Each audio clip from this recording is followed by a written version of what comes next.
सावधान। इडमो अर्हन्ताडम् इडमो सिद्धाडम् इडमो आयरियाडम् इडमो वज्झायाडम् इडमो लोये सवसाहूडम्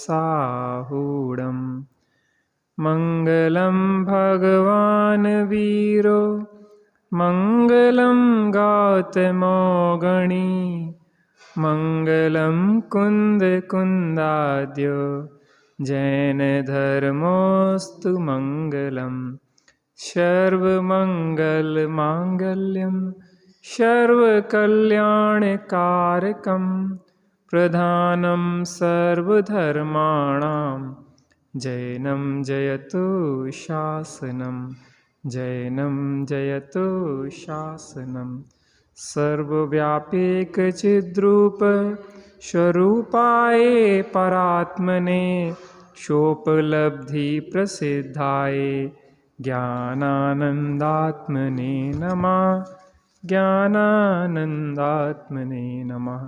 एष सुरासुरमणसिन्धुवन्दितं धोदधायि कमलं पडमामि बड्ढमाणं तीर्थं धम्मस्कतारम् परलक्षितजो निज तत्व भजो आत्मन निज में ही शांति मिले आत्मन निज में ही शांति मिले। श्री प्रपचनसार जी ग्रंथ आचार्य भगवान कुंद देव द्वारा विरचित दिव्य ध्वनि का सार। कहा जाता है कि जब आचार्य कुंद देव सदेह विदेह गए, कैसे गए? सदेह विदेह गए। तब विदेह क्षेत्र से जब वापस आए तो उन्होंने प्रपचनसार ग्रंथ की रचना की। अर्थात इसको कहा जा सकता है कि सीमंदर भगवान की वाणी का सार है। 7 दिन लगभग वो विदेह क्षेत्र रहे। आज अपन उस पर विचार देखेंगे क्या स्थिति बनी थी। प्रपचनसार एक ऐसा ग्रंथ है जिसमें वस्तु व्यवस्था को बताकर कैसे हम अपना प्रयोजन साधें वह पूरी विधि बताई गई है। जब तक कि हमें प्रमाण की संपूर्ण वस्तु का ज्ञान नहीं होगा तो नयों का ज्ञान भी नहीं हो सकता, क्योंकि प्रमाण और नय के द्वारा ही वस्तु स्वरूप का यथार्थ ज्ञान होता है। इसलिए पहले सर्वप्रथम हम वस्तु स्वरूप को जानें। 6 द्रव्य, इस विश्व व्यवस्था, उत्पाद व्यय ध्रुव्यात्मक जो सतरूप वस्तु है, द्रव्य गुण पर्याय से उसको जानें। फिर उसमें हम अपने प्रयोजन को कैसे साधें, फिर दृष्टि के विषय को मुख्य करके कैसे प्रयोजन को साधें, यहाँ पे प्रपचनसार जी में वह विधि बताई गई है। यहाँ पे कल अपन ने चर्चा की थी कि यद्यपि जैन समाज में सर्वाधिक स्वाध्याय में समयसार जी ग्रंथ लिया जाता है, लेकिन अगर विश्व में जैन दर्शन के लिए यूनिवर्सिटीज़ में जो ग्रंथ पढ़ाया जाता है वो प्रपचनसार होता है,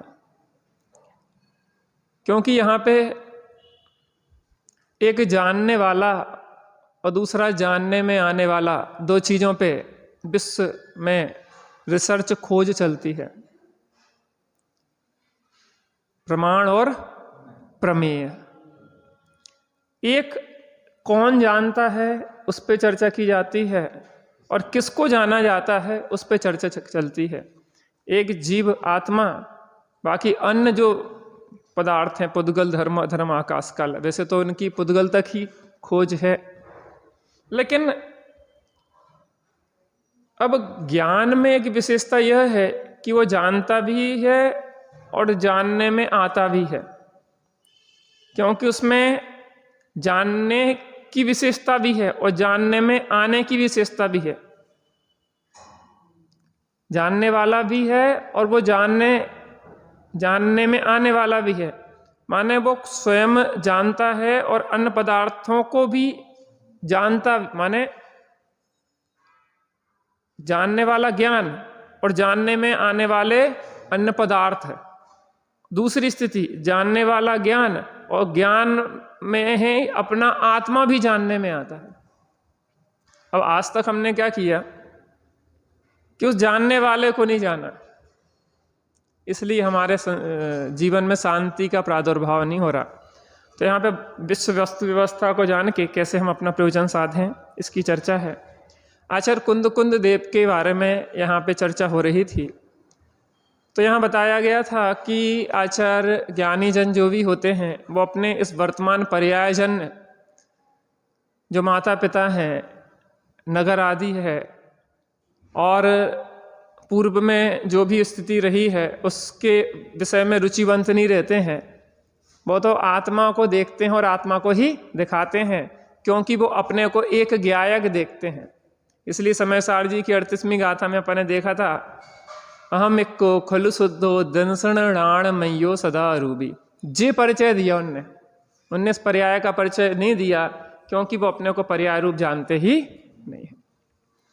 यहाँ पे जो भी जानकारी हमें प्राप्त होती है आचार्य कुंद देव के संबंध में, उस विषय में अपन यहाँ पे देख रहे थे कि कहाँ के रहने वाले थे, कौन माता पिता थे, कौन गुरु थे। गमक गुरु की तो बात हो गई थी, साक्षात गुरु कौन थे, इस विषय में अभी विचार करना था। आप लोग सुनिए, ज़्यादा खोजबीन में नहीं लगी है। एक कथा प्रचलित है इस विषय में, उसको पढ़ते हैं। आचार्य कुंद के संबंध में प्रचलित कथाओं का अवलोकन भी आवश्यक है। आप अगर देखना चाहते हैं, जो प्रवचन सार दिव्य ध्वनि का सार ग्रुप बनाया है, मैंने वो सब डाल दिया है जो यहाँ पे मैं पढ़ूंगा, आप उसको खोल के देख सकते, ठीक है ना। आप भी उसमें जुड़े हो तो आप लोग उसको खोल लो मोबाइल में, और आप भी जुड़े हो तो आप उसको देख सकते हैं आराम से, क्योंकि उसमें खोजोगे तो नहीं मिलेगा वो। चलिए अपन देखते हैं। आचार्य कुंद के संबंध में प्रचलित कथाओं का अवलोकन भी आवश्यक है। ज्ञान प्रबोध में प्राप्त कथा का संक्षिप्त सार इस प्रकार है। मालव देश वारापुर नगर में राजा कुमुद चंद्र राज्य करते थे। मालव देश वारापुर नगर में राजा कुमुद चंद्र राज्य करते थे। उनकी रानी का नाम कुमुद चंद्रिका था। क्या नाम था? कुमुद चंद्रिका। उनके राज्य में कुंद श्रेष्ठी नाम का एक वणिक रहता था, व्यापारी रहता था। उनकी पत्नी का नाम कुंदलता था। क्या नाम था? कुंदलता था। उनके एक कुंद नामक पुत्र भी था। क्या था? कुंद नामक एक पुत्र भी था। बालकों के साथ खेलते हुए उस बालक ने एक दिन उद्यान में बैठे हुए जिन चंद्र नामक मुनिराज के दर्शन किए। उद्यान में जिन चंद्र मुनिराज विराजमान थे और अपने साथियों के साथ खेलते हुए वह पहुंचा और मुनिराज के दर्शन किए और उनके उपदेश को अनेक नर नारियों के साथ बड़े ही ध्यान से सुना। बच्चे होते हैं, सहृदय होते हैं, सरल होते हैं, जो बात भी वो देखते पढ़ते सुनते हैं उनके हृदय में छप जाती है। बड़े लोग धीरे धीरे थोड़े से वक्र होते जाते हैं, इसलिए सीधी सच्ची बात सरल समझना बहुत थोड़ा कठिन हो जाता। लेकिन जो बच्चों जैसे सरल होते हैं उन्हें भी सरलता से बात समझ में आ जाती है।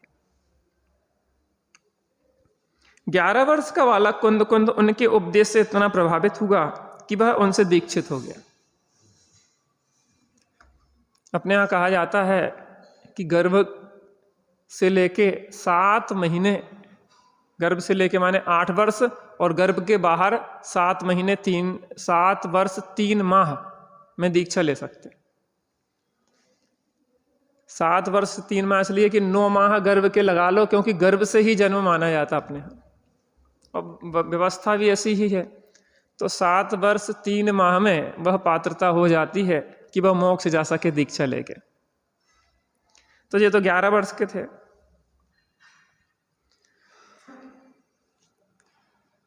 दीक्षित हो गया।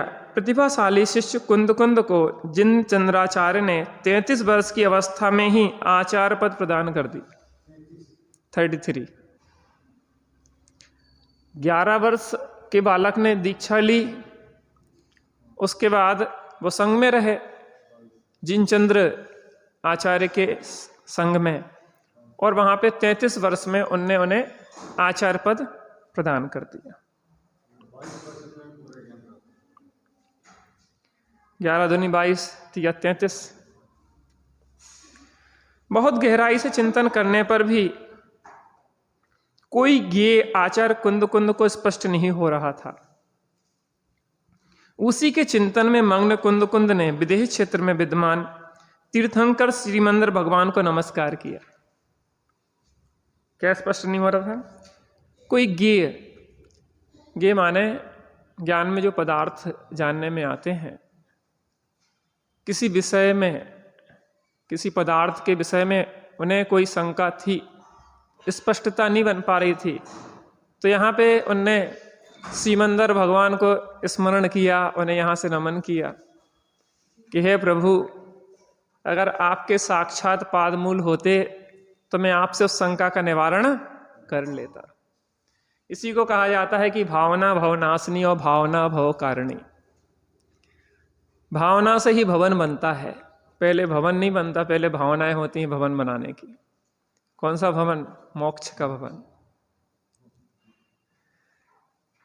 तो भावना हुई, साक्षात अगर श्रीमंदिर भगवान के पादमूल होते तो इस शंका का समाधान उनके श्री चरणों में कर लेते। वहां श्रीमंदिर भगवान के मुख से सहज ही सद्धर्म वृद्धि रस्तु प्रस्फुटित हुआ। किसके मुख से? आप उसमें ना देखो, शायद ना मिल पाए, आप सुनने का प्रयास करो। हाँ, हमारे में 13 है, देख लो। मैं प्रस्तावना ले रहा हूं, इसलिए आप थोड़ी थोड़ी संक्षेप में देख लेना। तो सद्धर्म वृद्धि रस्तु प्रस्फुटित हुआ। समोसरण में उपस्थित श्रोताओं को बहुत आश्चर्य हुआ। समोसरण में जो श्रोतागण बैठे थे, बहुत आश्चर्य हुआ। क्यों हुआ आश्चर्य? नमस्कार करने वाले के बिना किसको आशीर्वाद दिया जा रहा है? वहां कोई नमस्कार नहीं कर रहा था साक्षात, और साक्षात नमस्कार न करने के बाद भी सद्धर्म वृद्धि रस्तु आशीर्वाद अगर दिया जा रहा है तो जिस किसको दिया जा रहा है आखिर? कि तुम्हारे सद्धर्म की वृद्धि हो। सद्धर्म माने सम्यक धर्म। जिन धर्मों को व्यक्ति ने काल्पनिक बना रखा है वो धर्म नहीं है, वो संप्रदाय है। जो धर्म वस्तु स्वरूप के अनुकूल होता है वही वास्तव में धर्म है, और जो वस्तु स्वरूप के प्रतिकूल होता है वो धर्म नहीं है, वो संप्रदाय है। आज सांप्रदायिकता के नाम पे नारे दिए जा रहे हैं, बटोगे तो कटोगे, डरोगे तो मरोगे। इससे हम अपने को बांट रहे हैं, और बांट के एक दूसरे को के प्रति विद्वेषता की जो धारा फैलाई जा रही है, लोगों को आपस में लड़ाया भिड़ाया जा रहा है। अपनी अपनी राजनीति के कारण, अपने संप्रदाय की पोषकता के कारण यह बहुत घातक है। आज विश्व में युद्ध धर्म के नाम पे चल रहे हैं। लोग एक दूसरे को नष्ट करने पे तुले हुए हैं। हिंदू मुसलमानों को, मुसलमान हिंदुओं को, ईसाई अन्य धर्मों को, पारसी, माने जिस जिसका है वो अपने संप्रदाय की सांप्रदायिकता में दूसरे को मारने से भी नहीं चूकता। ये धर्म है कि आपके अंदर जो धर्म के नाम पे जो सांप्रदायिकता है, जो धर्म को नष्ट कर रही है, विध्वंस कर रही है। सद्धर्म वृद्धि रस्तु, सम्यक धर्म की वृद्धि हो, सांप्रदायिक धर्म की वृद्धि ना हो। मजहब नहीं सिखाता आपस में बैर रखना। हम तो आपस में दूसरों की क्या कहें, जैनी भी निश्चय व्यवहार के नाम पे लड़ रहे हैं, दूसरे से जय जिनेंद्र नहीं कर सकते। जय जिनेंद्र में आपको एलर्जी हो रही है, जिनेंद्र देव का नाम साधर्मी के साथ नहीं ले पा रहे हैं, इससे बड़ी सांप्रदायिकता क्या हो सकती है। आहा। तो जब वो आशीर्वाद दिया गया तो सभा में जो श्रोतागण बैठे हुए थे उन्हें लगा कि बिना किसी सामने व्यक्ति के ये किसको आशीर्वाद दिया जा रहा है। तो वहां पे प्रश्न किया गया कि ये किसको आपने आशीर्वाद दिया। भगवान की वाणी में समाधान आया कि भरत क्षेत्र के आचार्य कुंद कुंद को यह आशीर्वाद दिया गया है। कौन कहता है भगवान आते नहीं, भगवान आते तो हैं हम बुलाते नहीं। अष्टानिका पर्व में साक्षात उन अकृत्रिम प्रतिमाओं को हम हृदय में विराजमान कर रहे हैं, भगवान नहीं आते। सीमंदर भगवान हमारे हृदय में विराजमान नहीं होते क्या? लेकिन हमारे अंदर वो क्षमता होना चाहिए आचार्य कुंद कुंद देव जैसी। उन्हें अपने हृदय में बुलाया। आचार्य कुंद कुंद देव ने सीमंदर भगवान को अपने हृदय में स्थापित किया और फिर ऐसा पुण्य प्रताप हुआ कि वो उनके चरणों में तेरे चरण कमल द्वे जिनवर रहे हृदय मेरे, रहे हृदय मेरे, मेरा हृदय रहे सदा ही चरणों में तेरे। ऐसी हृदय में भगवान के को विराजमान करो कि भगवान के निकट से हम पहुंच जाओ, साक्षात पहुंच गए। हाँ, कुछ कह रहे थे आप? 47वां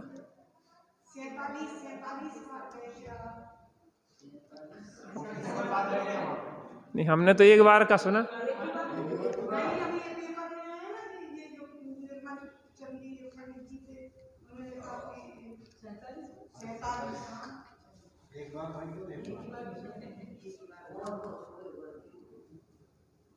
वहां कुंद कुंद के पूर्व भाव के दो मित्र चारण रिद्धिधारी मुनिराज उपस्थित थे। वे आचार्य कुंद कुंद को वहां ले गए। मार्ग में कुंद कुंद आचार्य की मयूर पिच्छी गिर गई। तब उन्होंने गृध्र पिचका से काम चलाया। इस गृध्र पिचका की जो बात है तो दो प्रकार के मत इसमें आते हैं। एक मत तो यह बता दिया कि वहां पे मार्ग में जा रहे थे आकाश मार्ग से, तो वो गिर गई, तो वहां गिद्ध पक्षी के पंख उड़े होंगे, जो भी स्थिति बनी होगी, तो गिद्ध के पंखों की पिच्छी से काम चलाया। दूसरा यहाँ कहते कि हमारे मुनिराज गिद्ध जैसे पक्षियों के पंखों का प्रयोग नहीं करते, तो उनकी गिद्ध पृच्छाचार्य जो उनका नाम है, वो अपने जो उपकरण हैं काय के संयम के उपकरण आदि हैं, उनके प्रति थोड़ी आसक्ति थी। क्योंकि उनके पास घर मकान तो है नहीं, पिच्छी का मंडल है, तो थोड़ी आसक्ति तो पिच्छी में गृद्धता होने से उन्हें गिद्ध पृच्छाचार्य के रहे। अब जो भी सही हो भगवान जाने, सीमंदर भगवान जाने, भगवान के ज्ञान में है। अपन को जो दो बातें सुनने में आती हैं वो अपने यहाँ स्पष्ट की है। वे वहां 7 दिन रहे। भगवान के दर्शन और दिव्य ध्वनि श्रवण से उनकी समस्त शंकाओं का समाधान हो गया। जो शंका उठी थी वहां समाधान हो गया, और वहां अंदर देखो तो समाधान होता। दो चीजें हैं। हर कोई तो विदेह क्षेत्र जा नहीं सकता, लेकिन अंदर में जो वेदेही नाथ है देह से भिन्न, उसको देख के समस्त शंकाओं का समाधान हो जाता है।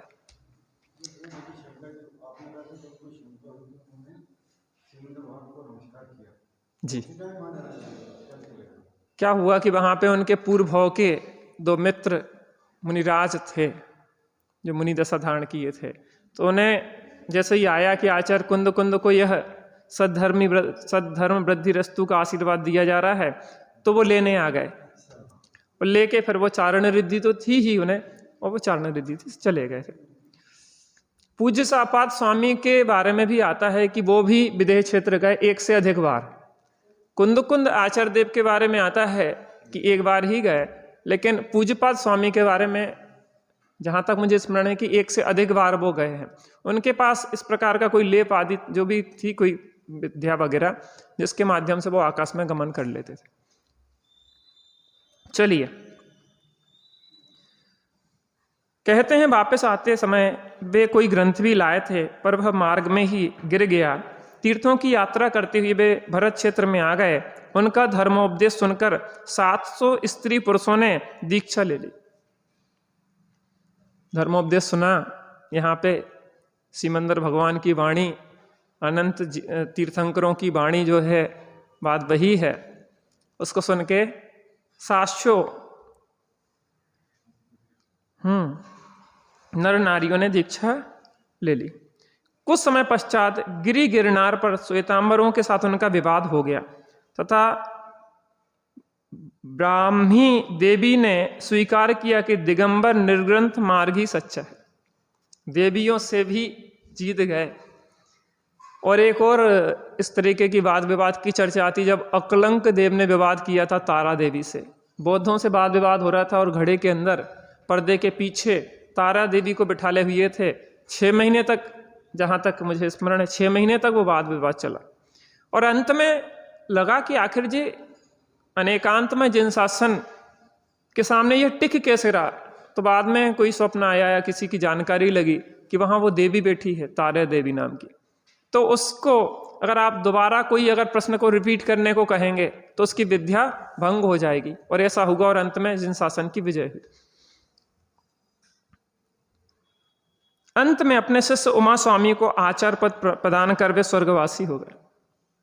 मोक्षवासी नहीं होते इस काल में, लेकिन स्वर्गवासी होकर फिर क्रमशः मोक्ष जाते हैं। एक कथा पुण्याश्रव कथा कोश में भी आती है जिसका सार इस प्रकार है। भरत खंड के दक्षिण देश में पिड़थ नाडु नाम का प्रदेश है। इस प्रदेश के अंतर्गत कुरुमरई नाम के ग्राम में करमंडू नाम का एक धनिक वेश्य रहता था। मैं फिर से आपको एक बार रिपीट कर देता। देखिए जो ग्रुप है अपना, मैं उस पर जो पढ़ता हूँ उसको डाल देता हूँ। अगर आप उसको ध्यान से देखेंगे तो आप अपने मोबाइल में पढ़ सकते हैं, इतनी समस्याएं नहीं आएंगी। आगे जो ग्रंथ होगा ना उसमें समस्या नहीं है। प्रस्तावना में थोड़ी आगे पीछे किसी में है किसी में नहीं है, तो थोड़ा सा सुन लीजिए। मैंने ग्रुप पे जो भी पढ़ना था आज मैं पूरा डाल चुका हूँ। आपको थोड़ा मेहनत करना पड़ेगी। और जो भी यहाँ कक्षा चलेगी उस ग्रुप पे उसका स्वाध्याय भी आपका डलता जाएगा। अगर कोई चीज़ आप कोई दिन नहीं आ पाते हैं तो आप उसको सुन भी सकते हैं ग्रुप पे, यूट्यूब पे डल जाएगा वो। ठीक है ना, आज का डल चुका है, कल वाला आज डल चुका है। तो यहाँ पे कह रहे हैं भरत क्षेत्र भरत खंड के दक्षिण देश में पिड़थ नाडु नाम का प्रदेश है। इस प्रदेश के अंतर्गत कुरुमरई नाम के ग्राम में करमंडू नाम का धनिक वेश्य रहता था। उसकी पत्नी का नाम श्रीमती था। उसके यहाँ एक ग्वाला रहता था। अपन ने इस कथा को भी सुना है, जो उनके पशु चराया करता था। उस ग्वाले का नाम मतिवर्ण था। एक दिन जब वह अपने पशुओं को एक जंगल में ले जा रहा था, उसने बड़े आश्चर्य से देखा कि सारा जंगल दावाग्नि में जलकर भस्म हो गया है, किंतु मध्य के कुछ वृक्ष हरे भरे हैं। कोंडेस हमने भी सुना है, लेकिन एक के अनेक नाम हो सकते हैं, तो अलग अलग नाम अलग अलग जगह आते हैं, लेकिन बात एक ही की है। नाम भले अलग अलग आ रहे हैं। आचार्य कुंद देव के कितने नाम थे? 5। तो अनेक नाम हो सकते हैं। भगवान महावीर स्वामी के भी तो इस तरीके से अनेक नाम हो सकते हैं। व्यक्ति की चर्चा एक ही है लेकिन। किंतु मध्य में कुछ वृक्ष हरे भरे हैं। उसे उसका कारण जानने की बड़ी उत्सुकता हुई।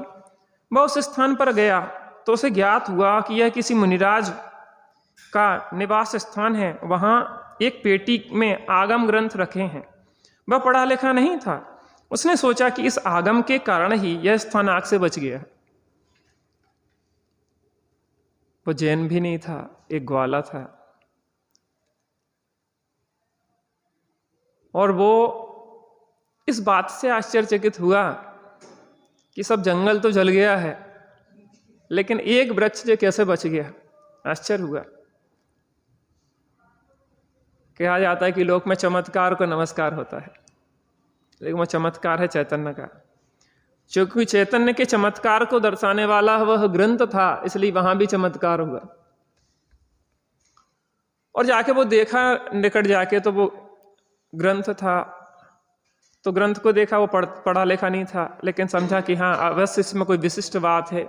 ज्ञानी जन यहाँ विराजमान होते थे और अवश्य ही कोई हित की बात इसमें लिखी है। मैं पढ़ा लिखा नहीं हूँ, लेकिन किसी ऐसे व्यक्ति को सौंप दूँ जिससे जीवों का कल्याण हो सके। ये भावना उसके अंदर थी। 4 प्रकार का दान होता है ना, कौन कौन सा? औषधि, शास्त्र, अभय, आहारा। तो उसने कौन सा ध्यान दिया था? शास्त्र ज्ञान दान कहें या शास्त्र ध्यान कहें। अतः वह उन्हें बड़े आदर से घर लाया। उसने उन्हें अपने मालिक के घर में एक पवित्र स्थान पर विराजमान कर दिया और प्रतिदिन उसकी पूजा करने लगा। देखो, लोग भक्ति भाव से जिनेंद्र देव की पूजन करते हैं। जैन ही नहीं, जैनेतर भी भक्ति भाव से जिनेंद्र देव की पूजन करते हैं। पूजन पद्धतियां जगह जगह बदलती रहती हैं। आप यहाँ कहीं भी अलग अलग क्षेत्रों में जाएंगे, पूजन पद्धतियां बहुत बदलती रहती हैं। वस्तु स्वरूप नहीं बदलता है, तत्व की बात नहीं बदलती है, पूजन पद्धति क्रियात्मकता में बदलाव आते हैं। सदा सुखदास जी ने कहा कि जैनेतर लोग जिनेंद्र परमात्मा के सामने आते हैं, कोई लाड़ू चढ़ाता है, कोई बर्फी चढ़ाता है, कोई पेड़ा चढ़ाता है, कोई रोटी चढ़ाता है, कोई खिचड़ी चढ़ाता है, जो उसके आप ये नहीं समझें कि वो पोषण किया जा रहा है, बात ये है उसकी भक्ति है। अब वो आचार्य समंत्रभद्र स्वामी ने जिनेंद्र भक्ति में उस मेढक का दृष्टांत दिया और फूल की एक पंखुड़ी लिए जा रहा था, तो क्या 20 पंथ का पोषण कर दिया क्या? नहीं, ऐसी बात नहीं है, बात भक्ति की है। जिसके पास जो चीज है, उत्तम वस्तु उसको लगती है, उसकी सामर्थ्य है, वो भक्ति भाव से चढ़ा दिया। अब वो उसकी विवेक जैसे जैसे जागृत होगा, विवेक जागृत होने पे उसको उस बात की समझ में आएगी। लेकिन अभी तो भक्ति है ना, और फल काय का लगता है? भावों का लगता है। आप स्वर्ण के पुष्प चढ़ाओ, माणिक मोती चढ़ाओ, भाव खराब हो, प्रदर्शन के भाव, अहंकार के भाव है, तो वास्तव में वो पाप का फल देंगे, पुण्य फल भी नहीं देंगे। इस चीज में मेरी व्यक्तिगत राय है कि लोगों से द्वेष इन क्रियात्मकता के आधार पर नहीं करना चाहिए। तात्विक बात में कहीं कोई समझौता नहीं होना चाहिए, लेकिन व्यवहारिकता में आपको विवेक है, आप अपने विवेक से करें, उनके साथ नहीं चले जाएं, उनकी गलत क्रियाओं का पोषण नहीं करें, उन गलत क्रियाओं को नहीं करने लग जाएं। लेकिन कोई कर रहा है तो उससे विद्वेष भी नहीं रखो। आचार्य समंत्रभद्र स्वामी ने प्रभावनांग में कहा कि अज्ञान से अंध जो नेत्र हैं लोगों के, सम्यक ज्ञान के प्रकाश से उन नेत्रों को खोल देना, यही सच्ची प्रभावना है।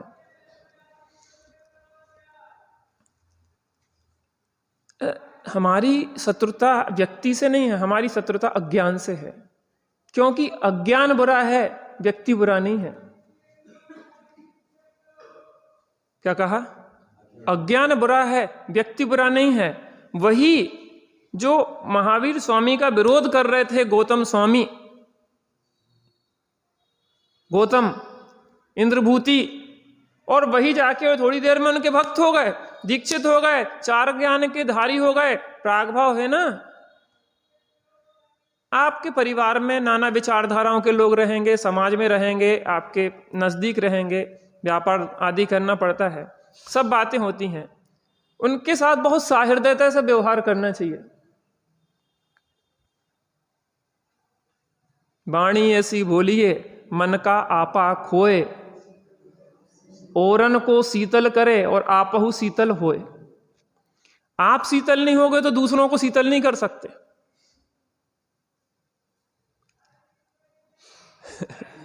आप शीतल नहीं होंगे तो दूसरों को शीतल नहीं कर सकते।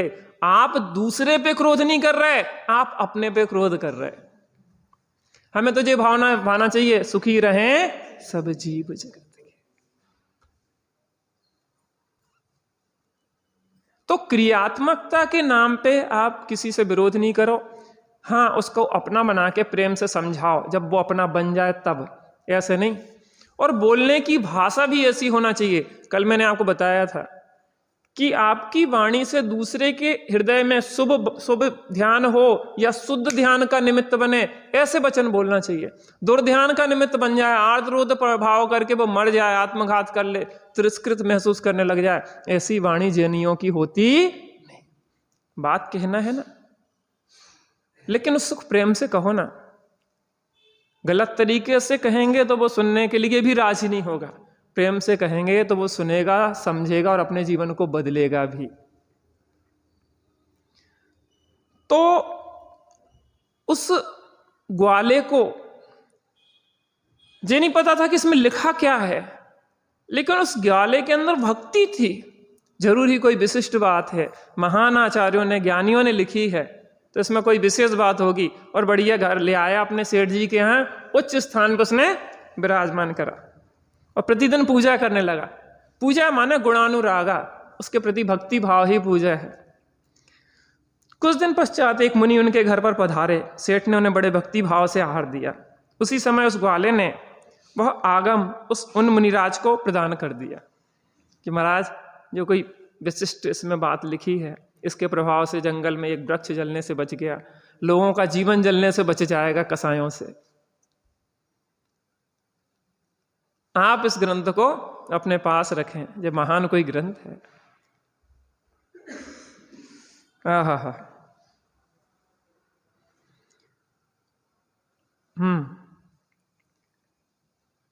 सेठ ने उन्हें बड़ी भक्ति भाव से आहार दिया। उसी समय उस ग्वाले ने वह आगम उन मुनि को प्रदान किया। उस दान से मुनि बड़े प्रसन्न हुए और उन्होंने उन दोनों को आशीर्वाद दिया कि यह ग्वाला सेठ के घर में उसके पुत्र रूप में जन्म लेगा। देखो, हमारे यहाँ जो भी कर्मचारी, जिन्हें कहते सहयोगी कहते हैं, उनके साथ इतना मधुर व्यवहार करना चाहिए हमें कि वो आपके अपने हो जाएं। बात पैसे की है ही नहीं है, बात तो व्यवस्था की है। आज उसकी स्थिति कमज़ोर है तो वो आपके यहाँ काम कर रहा, कल हमारी कमज़ोर हो जाएगी तो शायद हमें उसके यहाँ काम करना पड़े। और आगम में यह है, अकृत पुण्य के पिता के यहाँ जो सुकृत पुण्य काम करता था और बाद में इनकी स्थिति ऐसी बिगड़ी कि इन्हें उस सुकृत पुण्य के यहाँ पे जाके सकृत पुण्य को काम करना पड़ा। तो स्थितियां बदलने में देर नहीं लगती। अहंकार नहीं करना चाहिए, मन का आपा खोए, मन के अहंकार को खोल के वाणी बोलना चाहिए। अहंकार से जो भी वाणी निकलती है वो दूसरों का तिरस्कार करने की होती है, दूसरों को नीचा दिखाने की होती है। और जब अहंकार को छोड़ के मन का आपा माने होता अहंकार, जब अहंकार को छोड़ के हम कोई बात कहते हैं तो वो अपने को भी शीतल करती है, दूसरों को भी शीतल करती है। अरे, आप दान में कुछ कम पैसा दे देना, लेकिन अपने अधीनस्थ जो लोग हैं उन्हें हमेशा प्रसन्न रखना। इस कूड़े करकट की कीमत किसी जीव से अधिक नहीं हो सकती, इतना ध्यान रखना। सुमत भाई साहब का एक बहुत अच्छा वाक्य है कि देखो, फर्क इसमें पड़ेगा कि आप कितना छोड़ के मरे, क्योंकि ले तो किसी को भी नहीं जाना। कोई 1 लाख छोड़ के मरेगा, कोई 1 करोड़ छोड़ के मरेगा, कोई 1 अरब छोड़ के मरेगा, जितनी संपत्ति 6 खंड छोड़ के मरेगा। कोई ले जाने वाला नहीं है यहाँ पे। इस धरा का इस धरा पर सब धरा रह जाएगा। आपका प्रेम वात्सल, निज हाथ दीजिए साथ लीजिए, खाया खोया बह गया। जो निज हाथ से दिया वो साथ में लिया, बाकी खाया खोया बह गया, वो पाप में पाप बांधेगा। इसलिए अपने हाथ से लुटाओ। जल में पानी भरता है तो लोग क्या करते, उलीचते, दोनों हाथ उलीचिए, यही सियानों का। कुछ नहीं होना। तो लक्ष्मी बांटने से बढ़ती है, घटती नहीं है। विद्या बांटने से बढ़ती है, घटती। तो प्रदान किया जैसे ही, कैसी भावना रही। और उस भक्ति भाव से आज मुनिराज ने कहा, देखो ये ग्वाला आज तुम्हारे घर पे है, लेकिन आगे भविष्य में तुम्हारा पुत्र बनने वाला है। मैं ये कह रहा हूं कि आप उसके साथ प्रेम व्यवहार करेंगे तो वो आपके घर में उत्पन्न होके आपको सुख शांति देगा, आनंद प्रदान करेगा। और अगर वो आप उसके साथ बुरा व्यवहार करोगे तो शायद वो भी संतान के रूप में उत्पन्न हो और जीवन भर क्लेश दे बदला लेगा। क्योंकि जितना निकटस्थ व्यक्ति बदला ले सकता है, दूरस्थ व्यक्ति बदला नहीं ले सकता है। इसलिए क्लोज संबंधी बन के, पत्नी पति के रूप में, पुत्र के रूप में, सगे संबंधियों के रूप में वो जन्म लेके आपको क्षण क्षण कष्ट देगा। एक क्षण भी आप शांति से नहीं रह पाएंगे। आप देखते हो ना, जिनके पति दारू शराब पीते हैं, पत्नी को मारते पीटते, कैसे हर क्षण का क्लेश है, क्योंकि पूर्व में आपने हर क्षण उसको क्लेशित किया था। क्लेशित किया था। एक व्यक्ति की पत्नी बहुत कलहकारिणी थी, तो उन्होंने कहा इसका कारण क्या है? पूर्व भव में जो ऊँटनी थी और मैं गिद्ध पक्षी था, जे दलदल में फंस गई और मैंने इसको नोच नोच के खाया था, और आज ये हर क्षण मुझे नोच नोच के खा रही है। नोच नोच के माने हर क्षण मुझे प्रताड़ित कर रही है। हमारे ही पूर्व के कर्म में समता भाव रखो, सबसे सद्व्यवहार करो, सबसे प्रेम से रखो, मैत्री भाव जगत में मेरा। अरे जिनवाणी की ज्ञान गंगा में स्नान करते हैं तो हमारा जीवन, हमारी वाणी, हमारी काय की चेष्टा, हमारी सोच बदलती ही है। मैं ये नहीं कह रहा कि नहीं बदलती, बदली है। हमारा जीवन औरों की अपेक्षा देखा जाए तो बहुत अच्छा है, लेकिन सुधार तो निरंतर करने वाली प्रक्रिया है। जब तक पूर्णता की प्राप्ति नहीं होती तब तक निरंतर सुधार करते ही रहना चाहिए। हाँ, तब तक सेठ के कोई पुत्र नहीं था। मुनि के आशीर्वाद के अनुसार उस ग्वाले ने सेठ के घर में पुत्र रूप में जन्म लिया। उसी भाव में उस समय पुत्र नहीं था, वो ग्वाला मरण को प्राप्त हुआ और उसी सेठ के यहाँ पे जन्म ले लिया। ऐसे संबंध चलते रहते हैं। कैसे प्रेम, कैसा भाव रहता होगा। और बड़ा होने पर एक महान मुनि और तत्वज्ञानी हुआ। उसका नाम कुंद आचार्य था। आचार्य था माने वो बने कुंद आचार्य। इसके बाद पूर्व विदेह जाने की कथा भी पूर्ववत वर्णित है। इसी से मिलती जुलती कथा आराधना कथा को उसमें प्राप्त होती है। आचार्य देवसेन, जयसेन एवं भट्टारक, श्रुत सागर जैसे दिग्गज आचार्यों एवं विद्वानों से सहस्त्राधिक वर्ष प्राचीन उल्लेखों एवं उससे भी प्राचीन प्रचलित कथाओं की उपेक्षा संभव नहीं है, विवेक सम्मत भी नहीं कही जा सकती। अतः उक्त उल्लेखों और कथाओं के आधार पर यह निसंकोच कहा जा सकता है कि आचार्य कुंद दिगंबर आचार्य परंपरा के चूड़ामणि हैं। वे विगत 2000 वर्षों में हुए दिगंबर आचार्यों, संतों, आत्मार्थी विद्वानों एवं आध्यात्मिक साधकों के आदर्श रहे हैं, मार्गदर्शक रहे हैं। भगवान महावीर और गौतम गणधर के समान प्रातः स्मरणीय रहे हैं, कलिकाल सर्वज्ञ के रूप में स्मरण किए जाते रहे हैं। उन्होंने इसी भाव में सदेह विदेह जाकर सीमंदर अरिहंत परमात्मा के दर्शन किए थे, उनकी दिव्य ध्वनि का साक्षात श्रवण किया था। उन्हें चारण रिद्धि प्राप्त थी। तभी तो कविवर वृंदावन दास जी को कहना पड़ा, हुए हैं ना होएंगे मुनिंद्र कुंद से। कैसी महिमा। विगत 2000 वर्षों में कुंद जैसे प्रतिभाशाली पीढ़ियों तक प्रकाश बिखेरने वाले समर्थ आचार्य ना तो हुए ही हैं और पंचम काल के अंत तक होने की संभावना भी नहीं है। इसका मतलब यह है,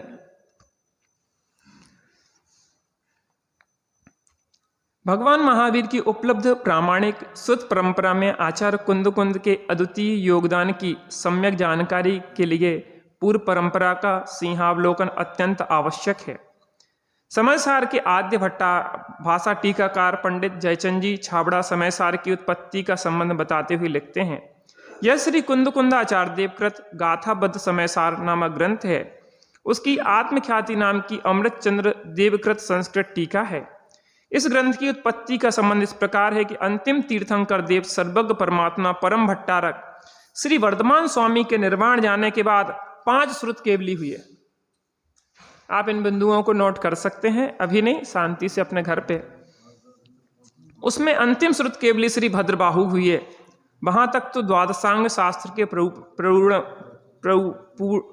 प्ररूपण से व्यवहार निश्चयात्मक मोक्ष मार्ग यथार्थ बढ़ता रहा। बाद में काल दोष से अंगों के ज्ञान की व्युत्पत्ति होती गई और कितने ही मुनि शिथिलाचारी हुए। जिनमें श्वेतांबर हुए, उन्होंने शिथिलाचार पोषण करने के लिए अलग से सूत्र बनाए, जिनमें शिथिलाचार पोषक अनेक कथाएं लिखकर अपना संप्रदाय दृढ़ किया। यह संप्रदाय अब तक प्रसिद्ध है। इसके अलावा जो जिन सूत्र की आज्ञा में रहे, उनका आचार यथावत रहा, प्ररूपणा भी यथावत रही। वे दिगंबर कहलाए। इस संप्रदाय की अनुसार श्री वर्धमान स्वामी को निर्वाण प्राप्ति करने के 683 वर्ष के बाद दूसरे भद्रबाहु स्वामी हुए। उनकी परिपाटी में कितने ही वर्ष बाद मुनि हुए जिन्होंने सिद्धांत का प्रतिपादन किया। एक तो धरसेन नामक मुनि हुए, उनको अग्रायणी पूर्व के 5वें वस्तु अधिकार में महाकर्म प्रकृति नामक चौथे प्राभृत का ज्ञान था। उन्होंने यह प्राभृत भूतबली और पुष्पदंत नाम के मुनियों को पढ़ाया। उन दोनों मुनियों ने आगामी काल दोष से बुद्धि की मंदता जानकर उस प्राभृत के अनुसार 60 खंड सूत्र की रचना करके पुस्तक रूप लिखकर उसका प्रतिपादन किया। उसके बाद जो मुनि वीरसेन हुए, उन्होंने उन्हीं सूत्रों को पढ़कर विस्तार से टीका कर धवल, महाधवल, जयधवल आदि सिद्धांतों की रचना की। उसके बाद उन्हीं टीकाओं को पढ़कर श्री नेमीचंद आदि आचार्यों ने गोमठ सार, लब्धि सार, छपना सार आदि शास्त्र बनाए। इस प्रकार यह प्रथम सिद्धांत की उत्पत्ति है। उसमें जीव और कर्म के संयोग से उत्पन्न हुई आत्मा की संसार पर्याय के विस्तार का गुणस्थान, मार्गणा स्थान आदि रूप में संक्षेप में वर्णन है। यह कथन तो पर्यायार्थिक न्याय को मुख्य करके इसी न्याय को अशुद्ध द्रव्यार्थिक न्याय भी कहते हैं तथा इसी को अध्यात्म भाषा में अशुद्ध निश्चय न्याय व व्यवहार न्याय भी कहते हैं। भद्रबाहु स्वामी की परंपरा में ही दूसरे गुणधर नामक मुनि हुए। उनको ज्ञान प्रभात पूर्व के 10वें वस्तु अधिकार में तीसरे प्राभृत का ज्ञान था। उनसे उस प्राभृत को नागहस्ती नामक मुनि ने पढ़ा। बहुत महत्वपूर्ण जानकारी है भाई सब जी। हमें पता पड़ना चाहिए कि जे कहाँ से परंपरा में कौन कौन से आचार्य हुए। हम तो 2-4 आचार्यों को जानते हैं, यहाँ कैसी परंपरा कहाँ कहाँ से आई है। उन दोनों मुनियों के यति नायक नामक मुनि ने पढ़कर, उन दोनों मुनियों से यति नायक नामक मुनि से पढ़कर उसकी चूड़िका रूप में 6000 सूत्रों के शास्त्र की रचना की, जिसकी टीका समुद्रण नामक मुनि ने 12000 सूत्र प्रमाण की। अपन ने नाम ही नहीं सुने मुनि राजों के। तो इस प्रकार आचार्यों की परंपरा से कुंद मुनि उन शास्त्रों के ज्ञाता हुए। कहाँ से कैसी परंपरा आई हमें ज्ञात होना चाहिए। इस तरह इस द्वितीय सिद्धांत की उत्पत्ति हुई। उसमें ज्ञान को प्रधान करके शुद्ध द्रव्यार्थिक न्याय का कथन है। अध्यात्म भाषा में आत्मा का ही अधिकार होने से इसको शुद्ध निश्चय तथा परमार्थ भी कहते हैं। इसमें पर्यायार्थिक न्याय को गौण करके व्यवहार कहकर असत्यार्थ कहा है। इस जीव को जब तक पर्याय बुद्धि रहती है तब तक संसार रहता है। जब इसे शुद्ध न्याय का उपदेश पाकर द्रव्य बुद्धि होती है तथा अपने आत्मा को अनादि अनंत एक सर्व परद्रव्यों व प्रभावों के निमित्त से उत्पन्न हुए अपने भावों से भिन्न जानता है और अपने शुद्ध स्वरूप का अनुभव करके शुद्धोपयोग में लीन होता है, तब यह जीव कर्मों का अभाव करके निर्वाण अर्थात मोक्ष को प्राप्त करता है। इस प्रकार इस द्वितीय सिद्धांत की परंपरा में शुद्ध न्याय का उपदेश करने वाले पंचास्तिकाय, प्रवचन सार, समय सार, परमार्थ प्रकाश आदि शास्त्र हैं। इसमें समय प्रावृत नामक शास्त्र प्राकृत भाषा में गाथाबद्ध है। उसकी आत्मख्याति नामक संस्कृत टीका श्री अमृतचंद स्वामी ने की है। काल दोष से जीवों की बुद्धि मंद होती जा रही है। उसके निमित्त से प्राकृत संस्कृत के जानने वाले भी विरल रह गए हैं तथा गुरुओं की परंपरा का उपदेश भी विरल हो गया है। अतः मैंने अपनी बुद्धि अनुसार अन्य ग्रंथों का अभ्यास करके इस ग्रंथ की देश भाषा में वचनिका करना प्रारंभ करी। चूंकि जिसने लिखा है वो बता रहे। जो भव्य जीव इसका वाचन करेंगे, पढ़ेंगे, सुनेंगे तथा उसका तात्पर्य हृदय में धारण करेंगे, उनके मिथ्यात्व का अभाव होगा तथा सम्यक दर्शन की प्राप्ति होगी, ऐसा अभिप्राय है। अन्य पंडिताई तथा मान लोभ का अभिप्राय, ख्याति लाभ पूजा का अभिप्राय नहीं है। इसमें कहीं बुद्धि की मंदता तथा प्रमाद से हीनादिक अर्थ लिखा गया हो तो बुद्धि के धारक ज्ञानी जन मूल ग्रंथ देखकर शुद्ध करके वाचन करना, हास्य मत करना, क्योंकि सत्पुरुषों का स्वभाव गुण ग्रहण करने का होता है। यह मेरी परोक्ष प्रार्थना है। गुण ग्रहण का भाव रहे नित दृष्टि न दोषों। इस युग के अंतिम तीर्थंकर भगवान महावीर के अचेलक परंपरा में आचार्य कुंद का अवतरण उस समय हुआ जब भगवान महावीर की अचेलक परंपरा को उन जैसे तल स्पर्शी अध्यात्म वेत्ता एवं प्रखर प्रसारक आचार की आवश्यकता सर्वाधिक थी। यह समय श्वेतांबर मत का आरंभ काल ही था। इस समय बरती गई किसी भी प्रकार की शिथिलता भगवान महावीर के मूल मार्ग के लिए घातक सिद्ध हो सकती थी। भगवान महावीर की मूल दिगंबर परंपरा के सर्वमान्य सर्वश्रेष्ठ आचार होने के नाते आचार कुंद कुंद के समक्ष सर्वाधिक महत्वपूर्ण दो उत्तरदायित्व थे। एक तो द्वितीय श्रुत स्कंद परंपरा अध्यात्म शास्त्र को लिखित रूप से व्यवस्थित करना और दूसरा शिथिलाचार के विरुद्ध सशक्त आंदोलन चलाना एवं कठोर कदम उठाना। दोनों ही उत्तरदायित्व को उन्होंने बखूबी उठाया। इस प्रकार से 10:21 हो चुके हैं। 10:22 तक का अपना स्वाध्याय का समय है। आज अपन ध्यान नहीं लगाएंगे, आज हम सीधे जिनवाणी स्तुति करेंगे। निज निधि निज